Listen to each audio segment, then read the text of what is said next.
சீமான் அவர்கள் அவர் ஒரு அறிக்கை வேற விட்டுருக்காரு. உண்மையில இந்த அறிக்கை அவர் யோசிச்சு இந்த அறிக்கை அவர் விட்டாரா இல்ல யாராவது ஒருத்தர் எழுதி கொடுத்துதான் அந்த அறிக்கையில அவர் கையெழுத்து போட்டாரான்னு எனக்கு உண்மையில தெரியல. அவர் என்ன சொல்றாருன்னா, இங்க இருக்கக்கூடிய மேய்ச்சலுக்கான நிலங்கள்ல போய் மாடுகள் வனப்பகுதியில் மேய்ஞ்சிச்சுனாக்க இயற்கை தன்னைத்தானே தக்க வைத்துக் கொள்ளுன்றார். வனத்தில் இருக்கக்கூடிய மாடுகள், வனத்தில் இருக்கக்கூடிய கால்நடைகள், வனத்தோடு சார்ந்தக்கூடிய வனவிலங்குகள், அதுக்கான மேய்ச்சல் முறை என்பது அது முன்னு முறை என்பது வேற. நம்ம வளர்க்கக்கூடிய ஆடு மாடுகளுடைய மேய்ச்சல் முறை என்பது வேற.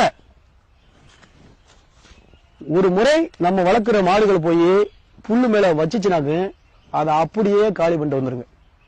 புல்லு வேரோடு தூக்கிட்டு வந்துருங்க. அப்படிதான் அது மேய்.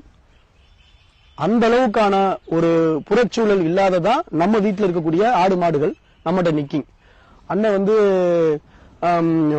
இது முழுக்க முழுக்க தடையின் உத்தரவையோ இல்ல நம்ம கேட்கப்பட்ட பிறருடைய அடிப்படையிலேயோ இல்ல நீதிமன்றம் எந்த அளவுக்கு இந்த உத்தரவு சொல்லப்பட்டிருக்கிற விஷயங்கள் தெரியாம கூட இந்த விஷயங்களை ஒரு அறிக்கையா தாக்கல் செஞ்சிருக்கிறது உண்மையில இதை டீப்பா பார்க்காம அண்ணன் செஞ்சிருக்காங்க. இதை மறுபடியும் அண்ணன் அதை ஆய்வு பண்ணணும்.